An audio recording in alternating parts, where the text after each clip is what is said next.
In the first book of the Earth Chronicles, the 12th planet, author Zecharia Sitchin revealed a shocking idea. Our earliest civilizations may have been guided by the Anunnaki, advanced beings from a distant world whose presence is recorded in Sumerian tablets, Egyptian symbols, and even the Bible. But that was only the beginning.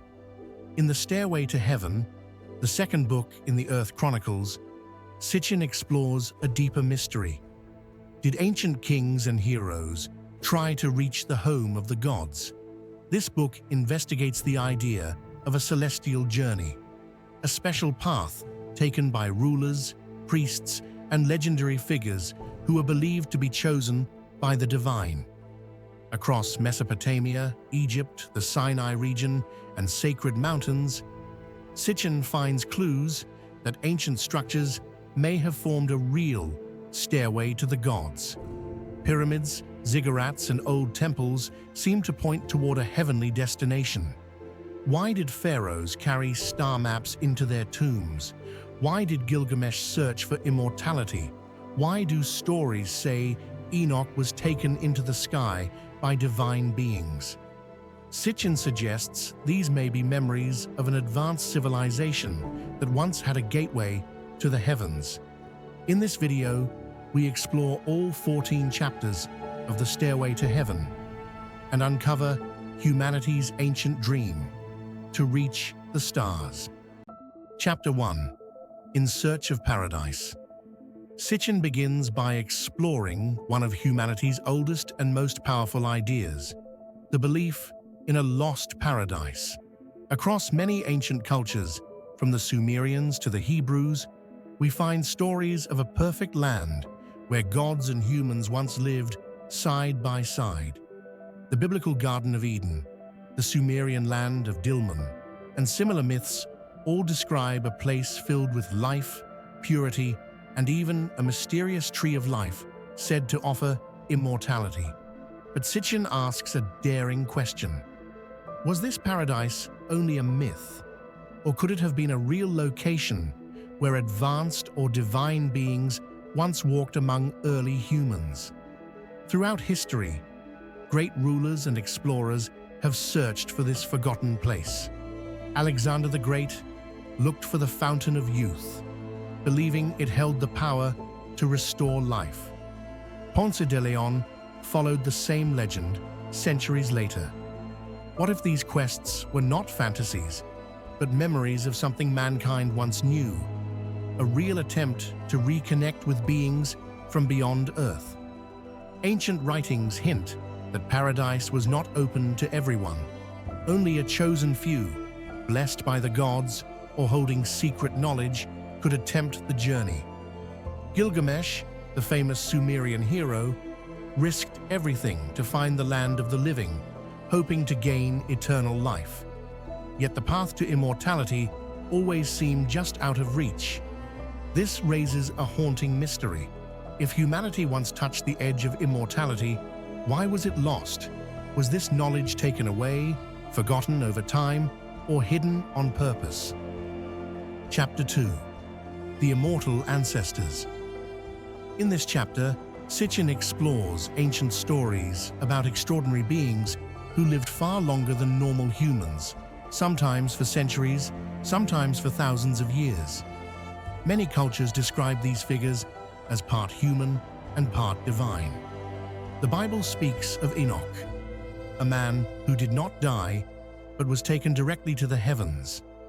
In the book of Enoch, he enters a bright, celestial world where powerful beings teach him the secrets of the universe. The Sumerian king list also records rulers with impossibly long lifespans, suggesting a time when immortality was real. But how did these ancestors live so long? Were they blessed by the gods, or were they using advanced knowledge or technology? If such knowledge existed, was it lost over time or hidden from humanity? Today, scientists search for ways to extend life through DNA and modern medicine. But Sitchin asks a deeper question. Did ancient beings already discover the secret of life? And did they leave clues behind for us to find? Chapter 3. the pharaoh's journey to the afterlife. In this chapter, Sitchin explores the ancient Egyptian belief that life did not end with death. It continued in another realm. But entering that realm was not guaranteed. Pharaohs, seen as divine rulers on earth, spent their entire lives preparing for this final journey. Their tombs were not simple graves, they were carefully designed gateways to eternity. Inside these chambers, they placed treasures, food, maps, and sacred writings to guide the king through the dangerous worlds of the afterlife. One of the most important of these writings is the pyramid texts, the oldest known religious inscriptions in history. Carved deep inside pyramids, they describe the pharaoh rising into the heavens on stairways of light, traveling in celestial boats and receiving help from powerful gods. The question is, were these poetic descriptions, or could they be memories of something far more real? Some ancient carvings show winged discs and boats that seem to fly, images that strangely resemble modern ideas of spacecraft. Could the pharaohs have believed they were not just spiritually ascending, but physically traveling to the realm of the gods? The Great Pyramid's alignment with the stars, especially Orion's belt, linked to the god Osiris, adds to the mystery. Was this alignment a symbolic tribute, or a functional design for a cosmic journey?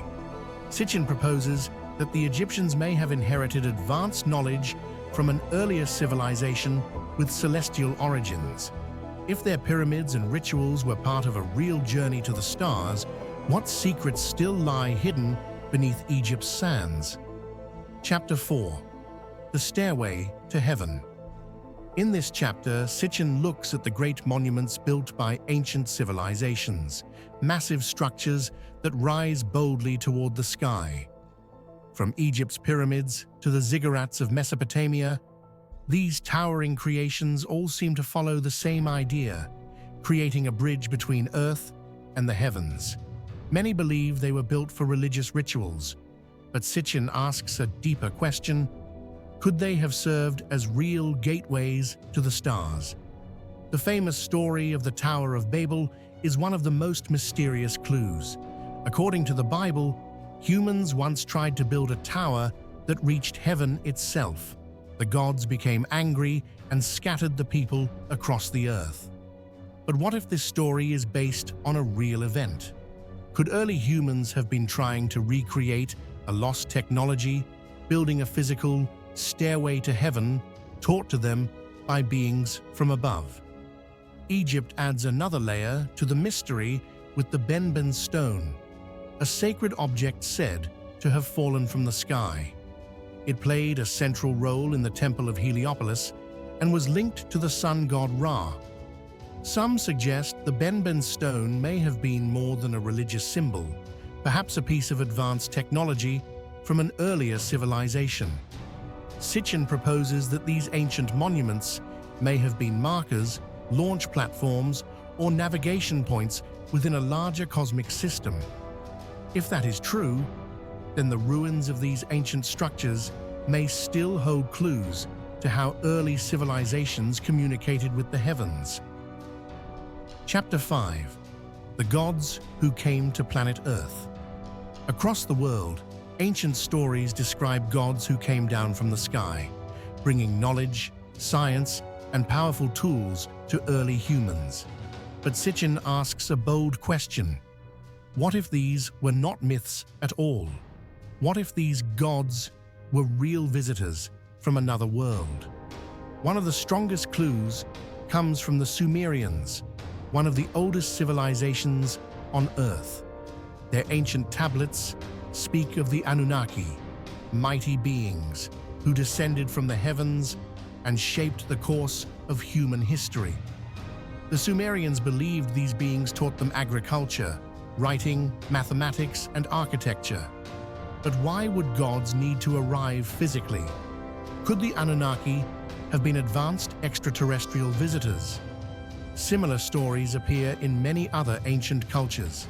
In Egypt, the god Thoth was said to bring writing and scientific knowledge. In India, the gods traveled in flying machines called vimanas.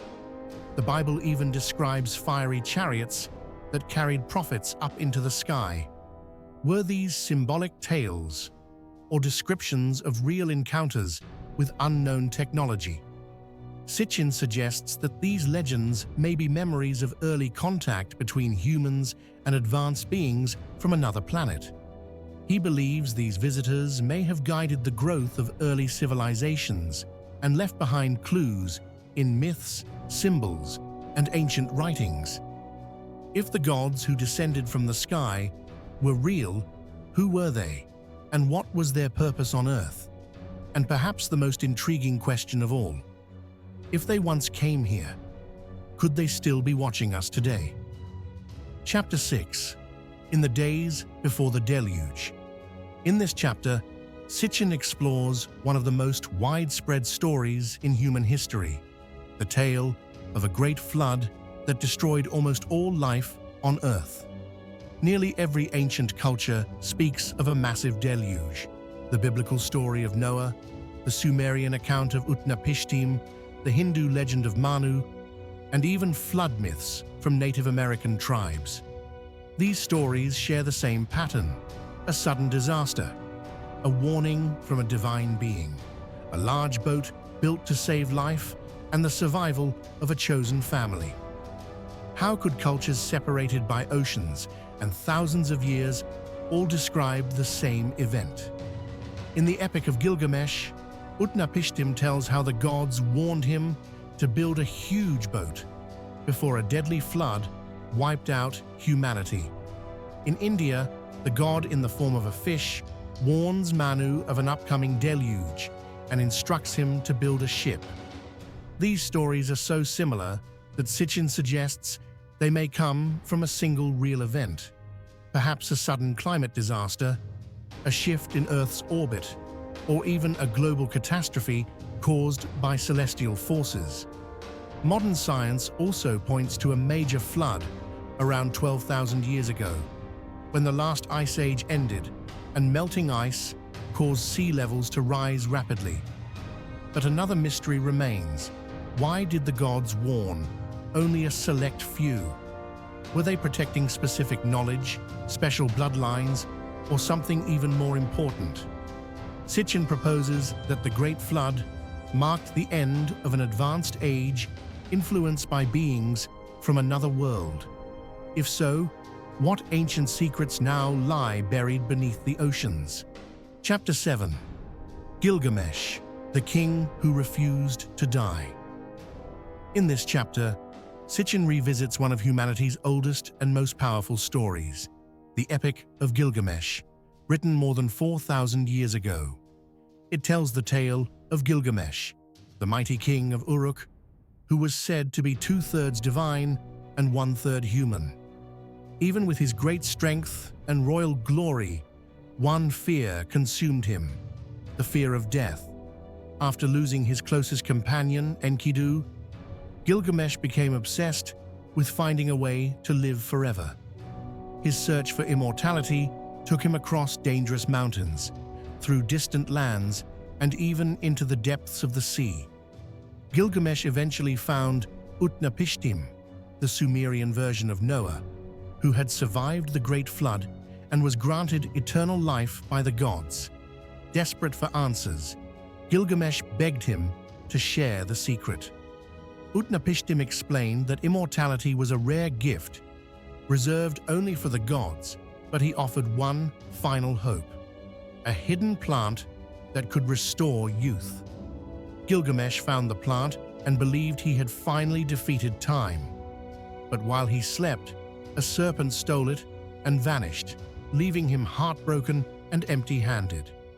Sitchin suggests that this ancient story may hide deeper truths.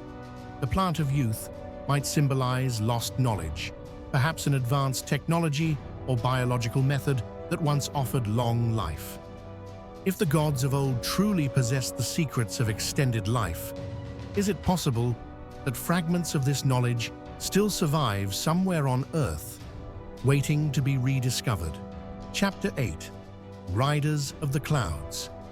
In this chapter, Sitchin explores ancient stories that describe gods traveling through the sky in clouds, fiery chariots, and winged crafts. While many see these as poetic images, Sitchin asks a deeper question. What if these were real accounts of advanced flying machines witnessed by early people? In the Bible, the prophet Elijah is carried into the heavens in a chariot of fire. In Hindu mythology, the gods travel in vimanas, flying palaces that moved at great speeds, made thunderous sounds, and even released powerful weapons. These descriptions sound strangely similar to modern aircraft or even spacecraft.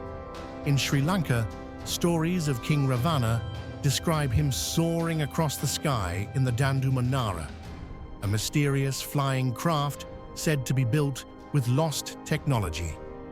The Sumerians also recorded detailed accounts of the Anunnaki descending from the sky in a vehicle called the 𝙬𝙀. Egyptian carvings show mysterious shapes that resemble helicopters and gliders, while ancient artwork in South America features figures that look like pilots and machines with wings. Could all these images, separated by thousands of miles, point to the same truth? Sitchin suggests that these were not symbols, but eyewitness reports of advanced visitors who mastered flight long before humans did. If these flying gods were real, what were they doing on Earth? Were they watching over early humans, guiding their progress, or preparing them for something we still do not understand? The biggest mystery remains. If ancient civilizations truly saw flying beings from the sky, where did these visitors come from? And did they leave behind secrets, technological or spiritual, that humanity has yet to uncover? Chapter 9. The Landing Place. In this chapter, Sitchin turns to some of the world's most mysterious ancient sites, places that appear to be designed with a deep knowledge of the stars. Structures such as Stonehenge, the Great Pyramids of Egypt, and the vast Nazca Lines of Peru all show precise astronomical alignment. But Sitchin asks a more intriguing question. Could these sites have served another purpose? Perhaps as landing areas or navigation markers for visitors from the sky? The Nazca Lines are among the most puzzling examples. These enormous shapes, stretching across the Peruvian desert, include animals, geometric figures, and long, straight lines running for miles.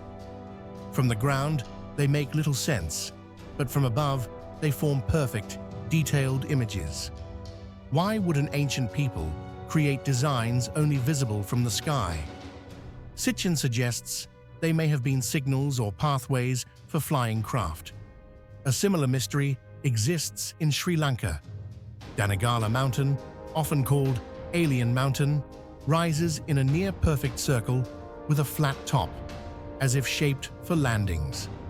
Local legends say it was a stargate of King Ravana, who flew his craft, the 𝙀𝙀𝙖𝙀𝙀, to this very spot. Villagers claim the area attracts unusual lights, shooting stars, and strange thunder, and ancient rock carvings found nearby add to its mystery. Could this mountain have been another ancient marker, or even a landing zone? Further evidence appears in Lebanon's ancient city of Baalbek, home to the largest stone blocks ever cut and moved by humans, some weighing over 1,000 tons. Their size and precision remain unexplained. How were these massive stones transported? Why were they placed together on a perfectly leveled platform? Sitchin proposes that Baalbek may have been an ancient landing base built with advanced assistance. He believes these sites were not just religious centers, but locations for communication or even physical contact with celestial beings. If true, this leads to an exciting possibility. Were these structures built under the guidance of extraterrestrials, and could they still hold clues for future contact? Chapter 10. Tillman Land of the Rocket Ships. In this chapter, Sitchin explores the Sumerian writings, about a mysterious land called 𝙃𝙗𝙗, a sacred place where the gods were said to ascend to the heavens. But was 𝙃𝙗𝙗 only a myth, or could it have been a real location, perhaps even an ancient spaceport? According to the Sumerians, 𝙃𝙗𝙗 was not part of the normal human world. It was described as a land of purity, immortality, and advanced power, filled with divine beings who traveled between Earth and the stars. Sitchin notes that descriptions of 𝙃𝙗𝙗 often include flying boats, fiery chariots, and brilliant lights. Details that sound surprisingly like advanced technology rather than simple religious imagery.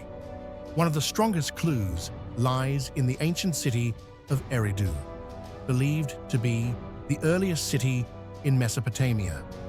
The texts say Eridu was the home of Enki, a god known for extraordinary knowledge and scientific skill.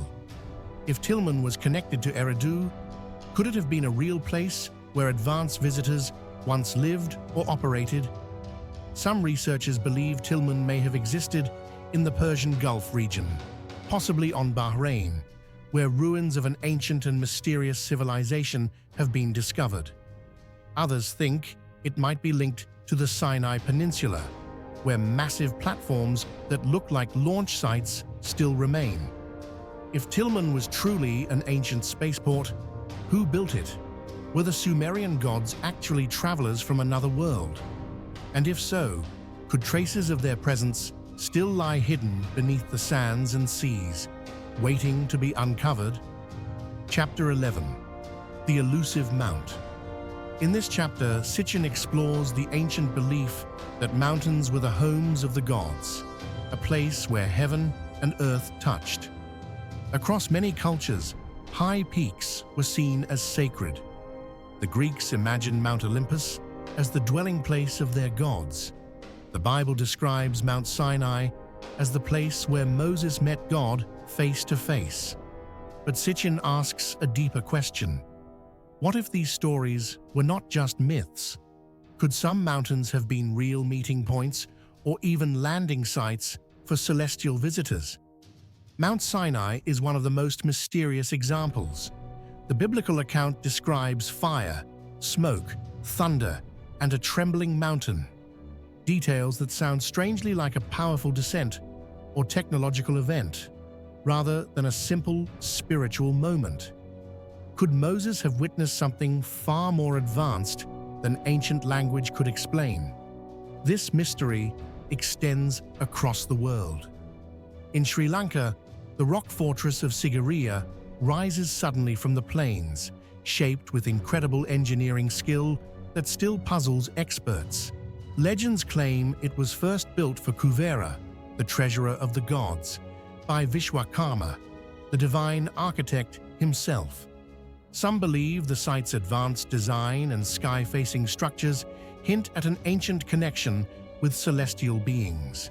Even modern researchers have questioned whether Zecharia was influenced by extraterrestrials or built as a tribute to sky-traveling gods. In South America, legends from the Andes tell of gods descending from the skies to guide the Incas. High-altitude sites like Machu Picchu were built with astonishing precision, almost as if they were designed with help from advanced knowledge. Why choose such extreme heights unless these locations served a special purpose? Sitchin suggests that sacred mountains around the world may have been selected for their perfect view of the skies, acting as markers, beacons, or access points for celestial travelers. If ancient civilizations truly communicated with beings from beyond, then these mountains may still hide secrets within their rocks and ruins. Could these sacred peaks be forgotten gateways to the heavens, standing in plain sight, waiting for us to rediscover their true purpose? Chapter 12. The Pyramids of Gods and Kings. In this chapter, Sitchin turns to one of the greatest mysteries on Earth, the Pyramids of Egypt. These massive stone structures were built with incredible accuracy, perfectly aligned with the stars, yet the methods used to construct them remain unknown. Were they truly just tombs for pharaohs, or did they serve a deeper purpose, a purpose connected to the gods and the heavens? Sitchin suggests that the pyramids may have been far more than burial sites. He explores the idea that they were advanced energy centers or even landing markers for celestial visitors. The Great Pyramid of Giza is aligned with the Orion constellation, which the Egyptians linked to Osiris, the god of rebirth. Was this alignment a simple coincidence or a deliberate connection between Earth and a cosmic destination? The biggest mystery is how these pyramids were built. The giant limestone blocks weigh several tons each, yet ancient builders moved and placed them with perfect precision. Some researchers believe they may have possessed advanced engineering knowledge, perhaps inherited from an older civilization, or even taught by beings from the sky. Adding to the mystery are strange artifacts and carvings. Some objects found in tombs resemble gliders or model aircraft, and certain hieroglyphs in the Temple of Seti would appear to show shapes like helicopters and flying craft. Are these symbolic, or did the Egyptians witness advanced technology? Sitchin proposes that the pyramids were part of an ancient system of knowledge, a bridge between humans and the stars. If their true purpose is ever discovered, could they reveal a history far older and far more mysterious than we ever imagined? Chapter 13. Forcing the Pharaoh's Name. In this chapter, Sitchin explores a strange and unsettling pattern in ancient Egypt: the deliberate erasing of certain pharaohs from history. Rulers did not only destroy their enemies, they attempted to wipe their names from monuments and records as if they never lived. But why would powerful kings go to such extreme lengths? Was it only politics, or could these erasures be hiding something far more mysterious? One of the most famous examples is Akhenaten, the heretic king, who shocked Egypt by replacing all the traditional gods with the worship of one divine power, the Aten. After his death, his successors erased his name, smashed his statues, and abandoned his sacred city. Why such harsh punishment? Some believe Akhenaten gained knowledge he was never meant to reveal, perhaps secrets about humanity's origins, lost technology, or even contact with celestial beings. Another case is Hatshepsut, one of Egypt's greatest female pharaohs. She ruled successfully for many years, yet after her death, her images were chiseled away and her name removed. Was this simple jealousy, or did she uncover information that threatened the power of future rulers? Sitchin suggests that these erasures were not random acts of revenge. They may have been deliberate attempts to hide forbidden knowledge, secrets about Egypt's true past, advanced skills inherited from earlier civilizations, or connections with beings the ancient texts called the gods. If these lost names were erased to protect dangerous truths, could hidden records or sealed chambers still exist, waiting to reveal what Egypt's rulers wanted the world to forget? Chapter 14. The Gaze of the Sphinx. In this chapter, Sitchin turns to the Great Sphinx of Giza, one of the most mysterious monuments on Earth. With the body of a lion and the head of a pharaoh, it has watched over the desert for thousands of years. Yet its true origin remains a puzzle. Who built the Sphinx, and for what purpose? Traditional archaeology says it was carved during the time of Pharaoh Khafre, around 2500 BCE, but some researchers argue it is far older. Deep grooves on its body suggest water erosion, something that could only have happened during a period of heavy rainfall, rain that Egypt has not seen for nearly 10,000 years. Could this mean the Sphinx was built by a civilization long before the pharaohs? Sitchin also explores the idea that the Sphinx may have originally had a different head, possibly a lion's, which was later reshaped into a human face. If true, this would push its construction back even further, raising the question, who were the original builders? Could the Sphinx have been designed under the guidance of advanced beings, visitors from another world? Adding to the mystery is the legend of the Hall of Records, a hidden chamber said to lie beneath the Sphinx's paws. Ancient texts claim it holds knowledge from a forgotten civilization, perhaps even records of contact with celestial visitors. Ground-penetrating scans have detected cavities under the monument, yet full excavation has never been allowed. If the secrets beneath the Sphinx are ever uncovered, they may change our understanding of human history and reveal truths long buried beneath the sands of Egypt. End. Final thoughts. The mysteries of our ancient past continue to challenge everything we think we know about human history. The Stairway to Heaven leaves us with questions as thrilling as they are unsettling. Were the gods of old truly real beings who visited Earth? Did they leave behind knowledge that shaped entire civilizations? And have we misunderstood the messages carved into our oldest stones and myths? Sitchin's research highlights clues that cannot be ignored. The perfect star alignments of the Great Pyramid, the detailed Sumerian records of the Anunnaki, and the legends of flying chariots found in cultures separated by oceans. According to these ancient tablets, the Anunnaki were said to return to Earth every 3,600 years. If this cycle is true, then their last visit may not be just a story from the distant past, but part of a clock still ticking. What if humanity's true history lies hidden beneath ruins and deserts, waiting to be uncovered? What if places like the Sphinx, Stonehenge, Sigiriya, and Machu Picchu were not only temples, but markers, signals, or remnants of contact with advanced beings? The search for answers is still unfolding. Every new discovery, an unexplored chamber, a forgotten tablet, a mysterious carving, brings us closer to the truth. Could the real origins of humanity be within reach? And more importantly, if the ancient cycle of 3,600 years is real, could the Anunnaki return once again? One day, the secrets of our past may rise from the sands and the stars. When they do, we may finally understand who we are, where we came from, and what ancient civilizations tried so desperately to tell us.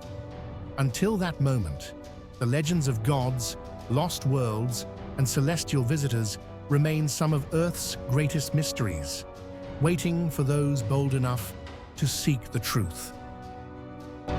If you found this valuable, make sure to subscribe to Mindfuel channel, your guide to world-renowned books on lost civilizations, forgotten knowledge, celestial visitors, personal growth, and smart investments. Explore life-changing summaries in motivation, wealth, and science. Start your journey to greatness today.